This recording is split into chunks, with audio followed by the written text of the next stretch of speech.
de hecho tiene ahora un proyecto del que es investigador principal sobre diversidad de creencias y alimentación, o diversidad cultural, creencias y alimentación mejor. Entre sus publicaciones destacan un libro publicado por la Universidad del País Vasco, Libertad de conciencia y derechos del usuario de los servicios sanitarios, que recibió el premio de la Fundación Grifols en investigación en bioética. Y nada, bueno, pasar a la ponencia para que no nos alarguemos con los tiempos. El título de la ponencia de hoy es la aplicación preventiva de la cláusula del orden público como límite al derecho de libertad de conciencia ideológica y religiosa. Cuando quieras. Muchas gracias, Rosana. Quiero comenzar agradeciendo a los profesores Lorenzo Peña y Checho Ausín por la oportunidad que me dan de estar hoy aquí con ustedes compartiendo estas reflexiones. Pero además también querría felicitarles por dos motivos, fundamentalmente. En primer lugar, porque quienes hemos organizado alguna vez algún evento de este tipo sabemos lo que esto conlleva, ¿no? Y la cantidad de esfuerzos que conlleva el tenernos aquí a todos reunidos. Y en el caso de Lorenzo Peña y de Checho Ausín, los organizan con bastante frecuencia. Los seminarios son de los más antiguos de España y estas jornadas se celebran con periodicidad. Y además también querría felicitarles por el acierto, desde mi punto de vista, a la hora de elegir el tema. Se trata de un tema que es transversal y esto permite que nos demos cita aquí personas de diferentes áreas del conocimiento y esto favorece el que podamos aprender unos de otros y favorece también que sea un acicate para que nos hagamos nuevas preguntas, ¿no? Que no nos movamos en compartimentos estancos. Mis reflexiones van a ser sobre la aplicación preventiva de la cláusula de orden público como límite al derecho de libertad de conciencia.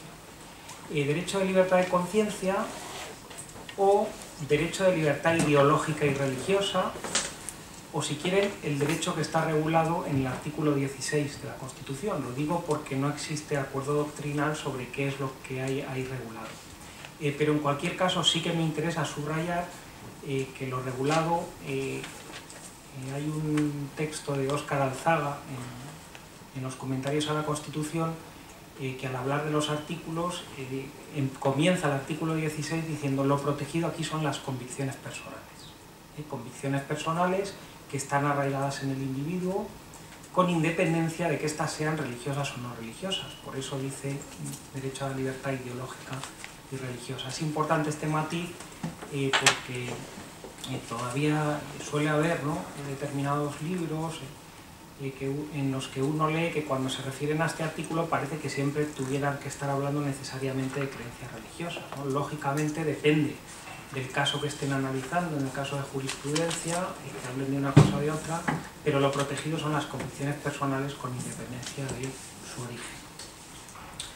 El punto de partida, por tanto, de mi análisis es este artículo 16.1, que ya saben ustedes que reconoce el derecho a la libertad ideológica y religiosa sin más limitación en sus manifestaciones que las necesarias o la necesaria para el mantenimiento del orden público protegido por la ley. Encontramos ahí dos cuestiones importantes, ¿no? Por un lado, si se fijan, habla de limitación y el Tribunal Constitucional hay una sentencia en la que subraya esto, dice es limitación en singular, ¿no? Es decir, lo protegido es un bien jurídico que se supone o que se considera, ¿no?, tan importante que solo se admite esta limitación en singular y no se admite ninguna más. Y además también llama la atención, no algo que suele pasar desapercibido, que dice en sus manifestaciones, lo cual quiere decir que la libertad ideológica y religiosa en el foro interno es totalmente libre, solo se limitan las manifestaciones externas, ¿no?, de esta ideología o del culto religioso. Y aparece también esta cláusula, la cláusula del orden público protegido por la ley, que se reconoce como el único límite que puede tener este derecho. En numerosas ocasiones hemos visto cómo esta cláusula de orden público, que a todos nos sonará, esta cláusula de orden público ha sido utilizada por administraciones, autoridades políticas, fuerzas policiales, de forma preventiva, ha sido utilizada y lo es utilizada, para limitar el ejercicio del derecho fundamental. Como pueden suponer, la cuestión a mí me parece de extrema gravedad, por varios motivos, ¿no? En primer lugar, porque se trata de una limitación a un derecho fundamental, una limitación recurriendo a meras suposiciones y a consecuencias hipotéticas de comportamientos, cuando se apela de forma preventiva a esta cláusula. En segundo lugar, afecta a muy variadas realidades, afecta a muy varias manifestaciones de este derecho de libertad ideológica y religiosa. Por ejemplo, a la libertad de expresión e información, a los derechos de reunión, manifestación y huelga, a la ilegalización de partidos políticos, la denegación de inscripción y con ello de personalidad jurídica a grupos religiosos, el freno a investigaciones biotecnológicas y a las aplicaciones de esas investigaciones, afecta, como ayer se ponía de relieve en un debate, al reconocimiento de sentencias que provienen de países extranjeros, es decir, la variedad es muy amplia y sobre todos estos casos, sobre todos estos supuestos se han conocido conflictos. Además, también es de extraordinaria gravedad por la relevancia de los bienes jurídicos protegidos, que afectan no solo a una libertad individual, que también esta libertad, sino también afectan a los grupos en los que el individuo se integra, y está ahí en juego el artículo 9.2 de la Constitución, a la formación de una opinión pública libre, que el Tribunal Constitucional considera garantía de las libertades de información y de expresión, afecta al pluralismo político del artículo 1.1, al propio funcionamiento democrático con ello y, en último término, afecta al libre desarrollo de la personalidad del artículo 10.1, es decir, los bienes jurídicos probablemente se encuentran entre los más importantes de nuestro ordenamiento. Me voy a interrogar en la exposición sobre la posibilidad o no de aplicar esta cláusula de orden público con carácter preventivo y, en el caso de que sea posible, las condiciones que se requieren para aplicarla. Y lo voy a hacer dividiendo la exposición en dos grandes bloques. En primer lugar, voy a hacer una reflexión sobre cuáles son los elementos que conforman esta cláusula del orden público protegido por la ley y cómo operan cada uno, tratando de hacer especial hincapié en aquellas cuestiones que tienen que ver con esa aplicación preventiva. Y en segundo lugar, me voy a centrar en una sentencia que a la doctrina le parece la más relevante a la hora de fijar la jurisprudencia constitucional sobre esta materia y en concreto sobre este tema de la aplicación preventiva de la cláusula del orden público como límite al derecho fundamental, que es la sentencia 46/2001. En primer lugar, el artículo 16 lo único que hace es mencionar esta expresión, orden público protegido por la ley. Se trata de un concepto jurídico que necesita de concreción. ¿Cómo conseguimos concretar esta cláusula indeterminada? Bueno, pues en primer lugar hay tres vías, ¿no?, fundamentales para hacerlo. El 10.2, el artículo 10.2 de la Constitución, que como saben es un mandato de interpretar los derechos fundamentales de acuerdo con los tratados internacionales y por tanto tendremos que recurrir a esos tratados internacionales. Las leyes orgánicas que desarrollen este derecho del artículo 16, que en el caso de nuestro ordenamiento jurídico solo hay una, la Ley Orgánica de Libertad Religiosa, ¿no?, algo que ha sido criticado también por un sector de la doctrina, porque debería de haber o bien también una ley orgánica que desarrolle la libertad ideológica, o bien cambiar el nombre a la libertad religiosa y ampliarlo a la ley orgánica de libertad de convicciones o de libertad de conciencia. Pero bueno, en principio solo existe esta ley orgánica. Y acudiendo al Tribunal Constitucional. Bueno, pues por cualquiera de estas tres vías, que ahí tienen los textos, coinciden todos los textos y todas las sentencias del Tribunal Constitucional en afirmar que son 4 los elementos que conforman esta cláusula del orden público protegido por la ley. Los derechos y libertades fundamentales, la salud pública, la seguridad pública y la moral pública. Respecto a los derechos y libertades fundamentales, en principio parece que no deberían plantear problemas. Se trata de un bien jurídico de la máxima protección que se considera fundamento del orden público y de la paz social. Por tanto, se comprende que pueda limitar ese propio ejercicio de otros derechos fundamentales. Y lo único, y por eso decía que en principio puede hacer pensar que no existen excesivos problemas, pero estos problemas surgen, esos problemas nacen de la polémica sobre si solo son los derechos que están reconocidos en el capítulo 2 del título 1 o si por el contrario podría haber otros derechos fundamentales, ¿no? Hay un sector de la doctrina que dice que solo deberían de ser esos porque es la forma de garantizarlos, ¿no? Y no permitir que se amplíen. Estamos asistiendo continuamente, ¿no? Y ayer también en una pregunta el profesor Lorenzo Piña salía a la experiencia de que no es así. Por la vía del Tribunal Europeo de Derechos Humanos se incorporan nuevos derechos fundamentales y por los propios tratados internacionales también se incorporan.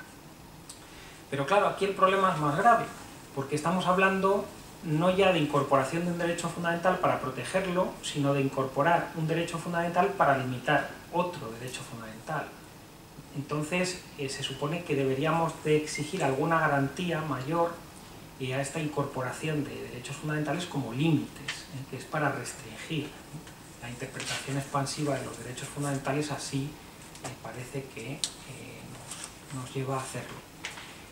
La doctrina también suele recurrir a un criterio que es el criterio de la conexidad, que viene a decir que sí se admiten nuevos derechos fundamentales, pero solo en la medida en la que de forma implícita forman parte del contenido de los que ya están enumerados en la Constitución. Entonces hay que hacer esa función argumentativa de vincularlos a algún tipo de derecho o de valor de los reconocidos, ¿no?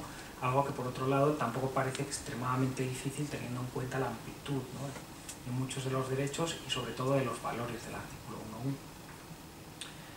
1.1. Sucede esto pues con derechos, uno de ellos de muy reciente creación en el ámbito europeo y que los propios tribunales españoles ya han elevado a la categoría de derecho fundamental haciendo este argumento, que es los derechos que se esconden detrás de la expresión de consentimiento informado, el derecho a la información en el ámbito sanitario y el derecho a decidir.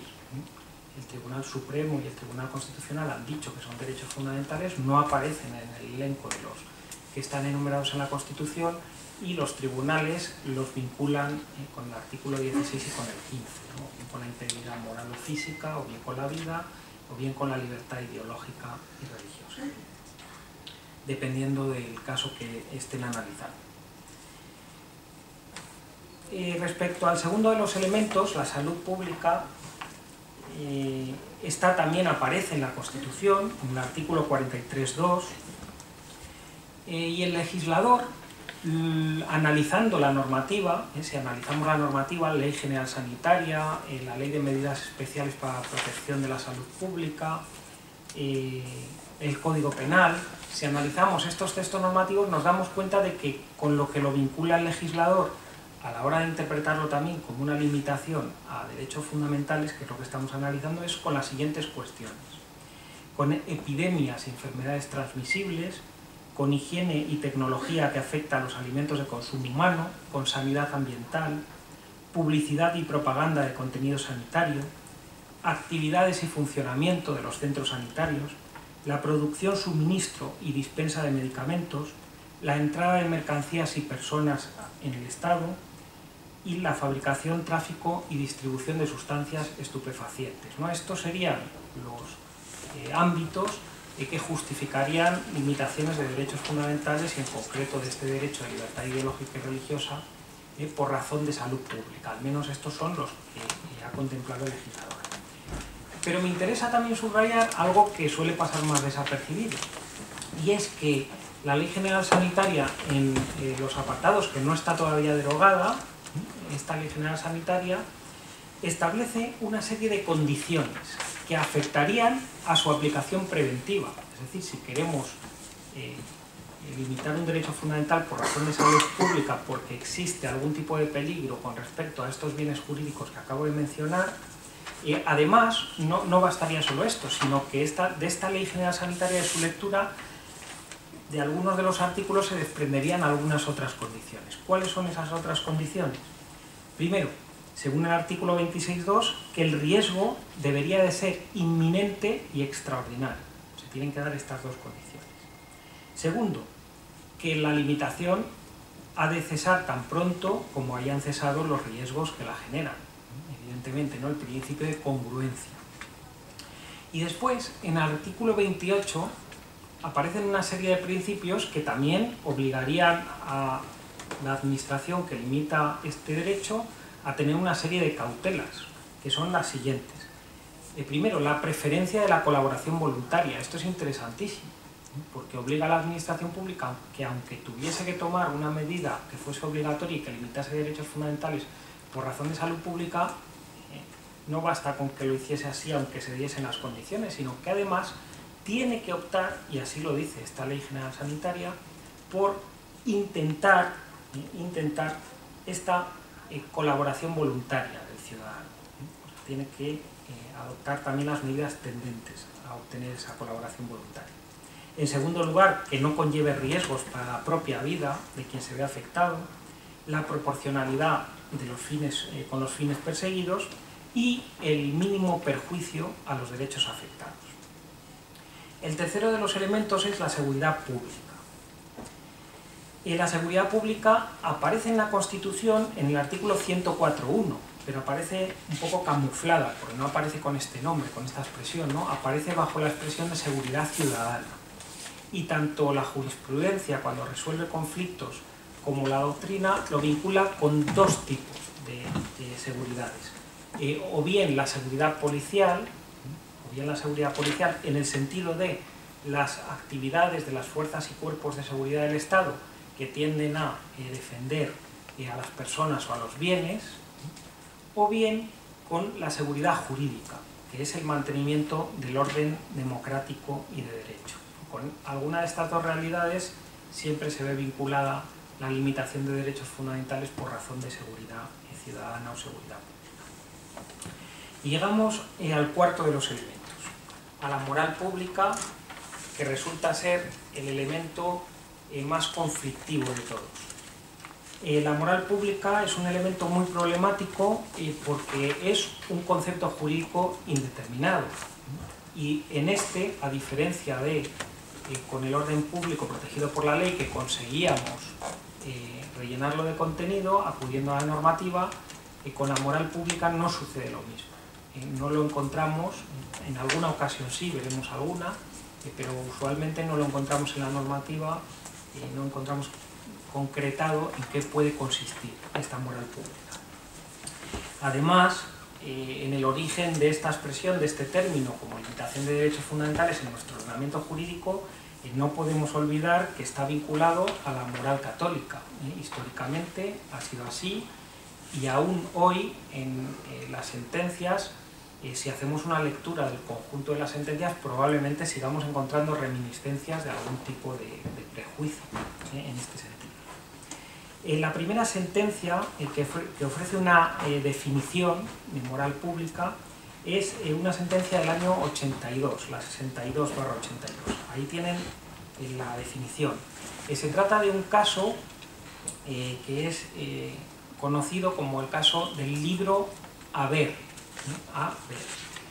que es un libro de pedagogía sexual para adolescentes, que se distribuye en una editorial salmantina y que está escrita por unos pedagogos alemanes, una pareja de pedagogos, y que es secuestrado el libro, son denunciados y todas las resoluciones les culpan, ¿no?, de un delito, del delito de escándalo público.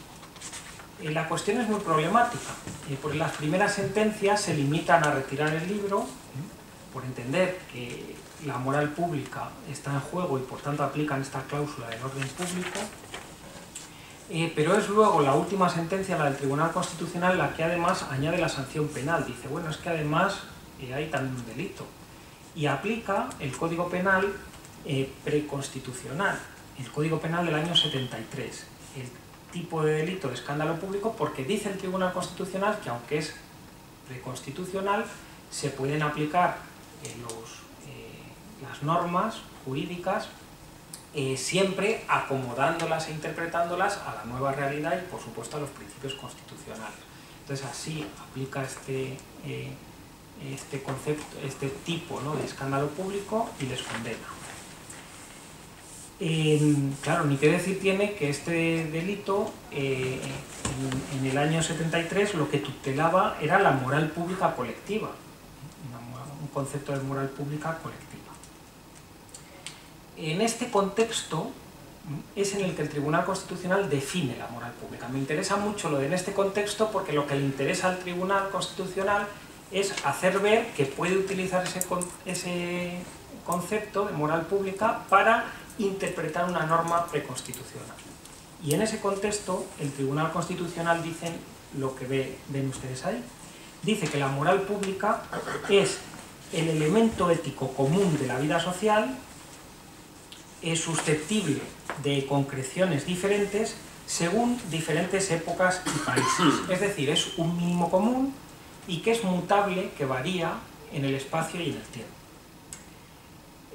La doctrina rechaza la acepción que vincula la moral pública con la doctrina de una confesión religiosa, evidentemente, ¿no? Hoy en día no hay nadie, es decir, nadie siempre, pero creo yo que no hay nadie que defienda esta postura.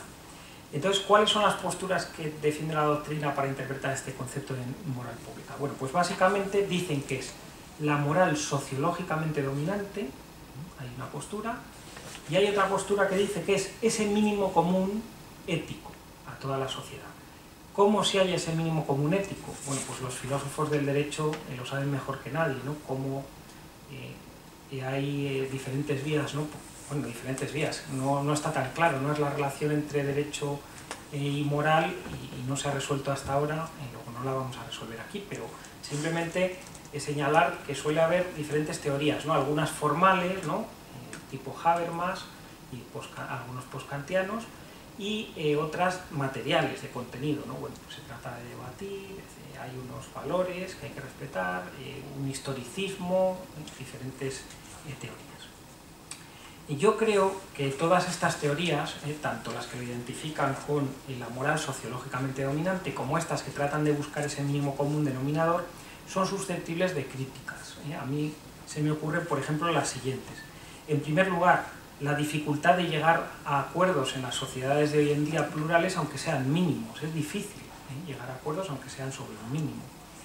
Y parece que para esto nos podría servir otra vía que también limita derechos fundamentales sin tener que recurrir a un concepto abierto como el de moral pública, que es la vía del Código Penal. Acudimos al Código Penal y ahí vemos las conductas están prohibidas, sin necesidad de tener que acudir a un concepto abierto que sea susceptible de interpretación. En segundo lugar, estamos hablando de limitar un derecho fundamental que es el de libertad ideológica. Claro, no parece que tenga sentido porque sea una opinión moral que no es la de una mayoría sociológica o la de un mínimo al que se ha llegado por medio de un acuerdo formal o material, no parece que tenga mucho sentido justo limitar la opinión de aquel que disiente. Desde luego, esto parecería contradictorio con el pluralismo del artículo 1.1 y con el propio funcionamiento democrático. Además, yo pienso también que esas teorías son válidas o pueden ser válidas desde el punto de vista del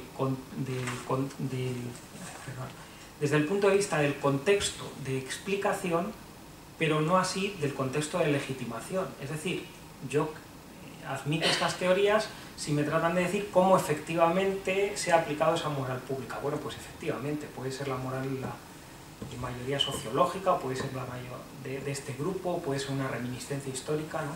Pero eso es explicativo, forma parte de ese contexto explicativo, no necesariamente tiene por qué ser un criterio legitimador. Llegamos así a un punto en el que se opta por la expresión de moral juridificada, ¿no? Se dice, bueno, pues entonces la moral pública no puede ser otra cosa más que la moral juridificada. ¿Y qué es esto de la moral juridificada? Bueno, pues la que está recogida en la Constitución, la que se ha convertido en derecho. Se piensa en los valores del artículo 1.1. Normalmente sobre esto está de acuerdo toda la doctrina, sobre que esa moral juridificada es. Yo le sigo viendo un problema, y es que ese artículo 1.1 son unos valores muy generales, la libertad, el pluralismo. Si a la hora de resolver conflictos tenemos que rellenarlos de contenido, evidentemente nos van a surgir los mismos problemas que habíamos dejado, ¿no? Los problemas que habíamos echado por la puerta nos entran por la ventana.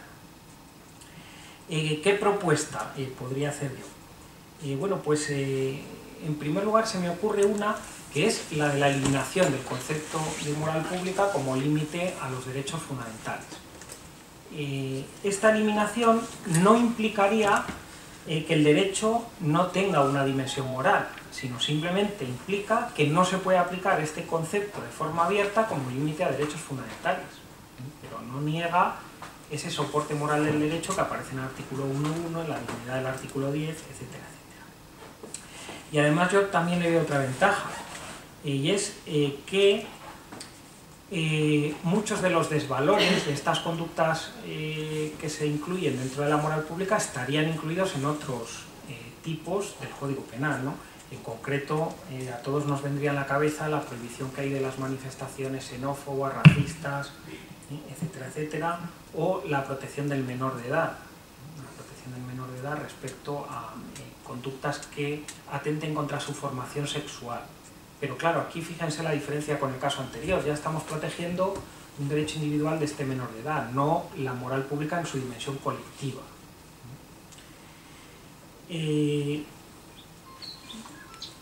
Podríamos encontrar un soporte normativo, ya con esto voy a terminar. ¿Podríamos encontrar un soporte normativo?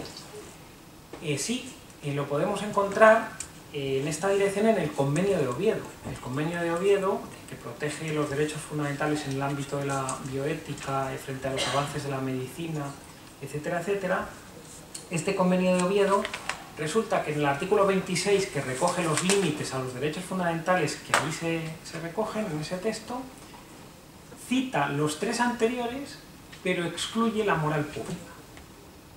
¿Y por qué excluye la moral pública? Podemos decir, ¿habrá sido un olvido o alguna deficiente técnica legislativa? Pues no, porque el propio Michaud, uno de los autores de este convenio, en un informe explicativo que además viene avalado, ese informe explicativo, como ven ahí, dice que esto es algo buscado, que no parece conveniente someter en el contexto de este convenio el ejercicio de derechos fundamentales especialmente vinculados a la protección de los derechos de la persona en el ámbito de la salud, al bienestar económico del país, al orden público, a la moral o a la seguridad nacional. Luego expresamente excluye estos elementos, y entre ellos la moral pública lo excluye, ¿no? Bueno, pues yo me pregunto si la moral pública no debe limitar, y así está reconocido en este texto normativo y en su interpretación, no debe limitar los derechos fundamentales en el ámbito de la sanidad, ¿por qué sí debe limitar la libertad ideológica o religiosa en cualquier otro ámbito? Y finalmente, ya hago una brevísima referencia de un minuto, porque si no quedaría la ponencia muy coja respecto a su objetivo principal. A esta sentencia 46/2001, en la que se analiza, específicamente se analiza la utilización preventiva de la cláusula de orden público. Se trata de un supuesto que es el de una iglesia, una nueva confesión, que son denominadas sectas, con un término un poco peyorativo desde el principio, que es la Iglesia de la Unificación. La Iglesia de la Unificación pretende su inscripción en el registro de entidades religiosas, cosa que le supone beneficios fiscales, personalidad jurídica y un montón de cosas más. Y la Dirección General de Asuntos Religiosos le niega esa inscripción.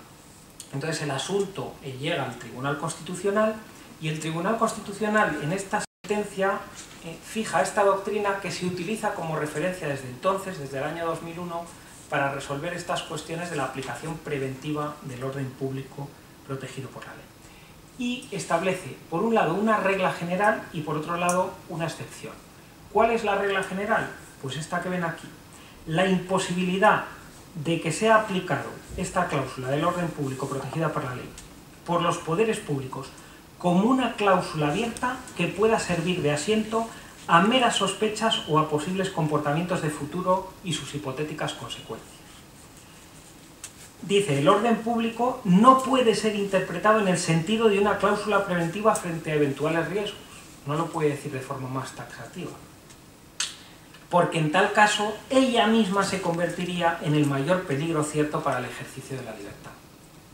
Es un argumento impecable. Y luego añade una excepción. Añade una excepción. Y dice, bueno, no obstante, no se puede negar el peligro que puede haber en determinadas circunstancias, y eso puede llevar a que en muy singular contexto, excepcionalmente, sea utilizado de forma preventiva. Es decir, que aunque la regla general es que no, excepcionalmente sí que se puede utilizar de forma preventiva esta cláusula. Ahora, establece una serie de requisitos, y ahí los tienen enumerados, ¿no? Que se oriente a la salvaguarda de alguno de esos bienes que hemos analizado, de alguno de esos elementos que componen el orden público protegido por la ley, que queden debidamente acreditados los elementos de riesgo, que la medida sea proporcionada y que sea adecuada a los fines perseguidos. La conclusión es que al margen de esta situación excepcional, el propio tribunal afirma que solo puede usarse la cláusula del orden público como límite a un derecho fundamental cuando ha habido una sentencia firme y cuando los hechos son pasados, sobre actividades pasadas. Disculpen por el exceso y muchas gracias por eso.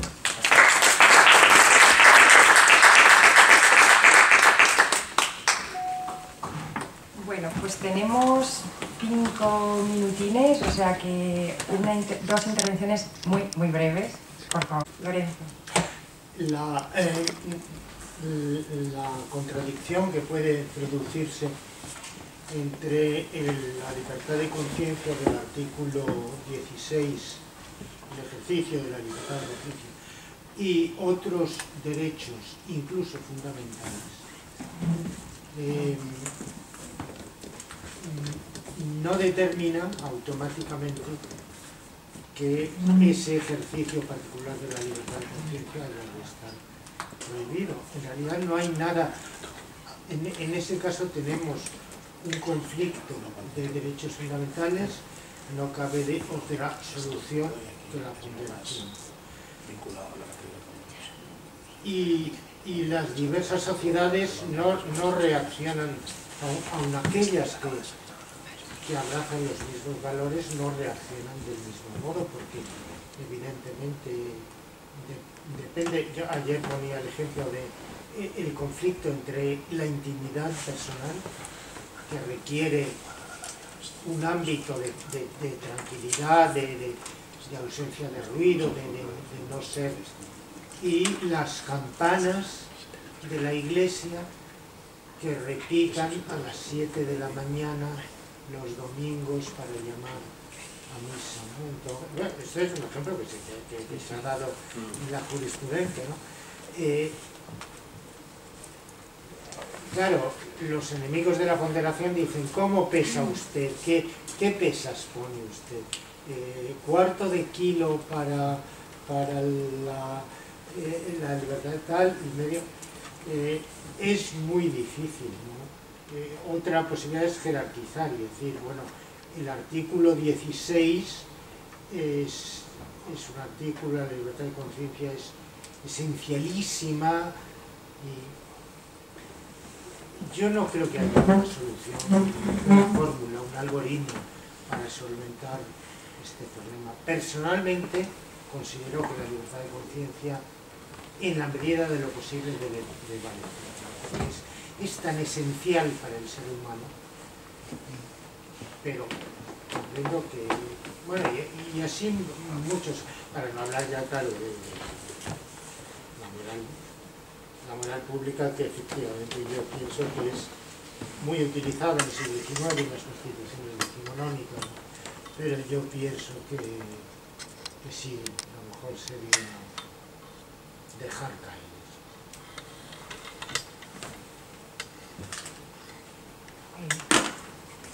Pues vamos a cambiar de tercio directamente para no acumular más retraso. ¿O le querías comentar? Y estoy totalmente de acuerdo, ¿no? De hecho, claro, el Tribunal Constitucional dice que detrás de todos los derechos fundamentales se esconden principios, que actúan como principios. Detrás de cada uno de los derechos fundamentales se esconde un principio jurídico. Y tenemos que recordarnos la distinción que hace Alexis entre principios y reglas, ¿no? Dice que los principios se rigen por el criterio de optimización, el óptimo de Pareto, ¿no? El tratar de buscar la máxima satisfacción de ellos sin sacrificar ninguno por completo, ¿no? Buscando ese equilibrio, esa ponderación. También el Tribunal Constitucional establece lo de la reserva del contenido esencial, ¿no? Que nunca hay que desfigurar un derecho fundamental hasta el punto de hacerle perder, ¿no? su contenido esencial, que tampoco esté muy claro qué es esto del contenido esencial. Así que sí, totalmente de acuerdo, claro, se busca el equilibrio y se trata de no hacer que ninguno de los dos, en la medida de lo posible, se anule. ¿Sí? Sí. Y luego nada, simplemente como anécdota esto que comentabas de la contaminación acústica, justo este año he pasado, casi todos los años me toca una de estas cargas que uno arrastra en la vida académica de por vida, es el hacer una revisión normativa de todas las normas de una comunidad autónoma. En mi caso me ha tocado la del País Vasco, porque estuve allí, que tengan que ver con la libertad ideológica y religiosa. Y al hacerla este año me he encontrado con una sorpresa, que es que de la normativa general sobre contaminación acústica hay un artículo específico en esa normativa en la que precisamente excluye expresamente las campanas de las iglesias. Exceptuamos las campanas de las iglesias de los objetivos perseguibles, ¿no? De contaminación acústica.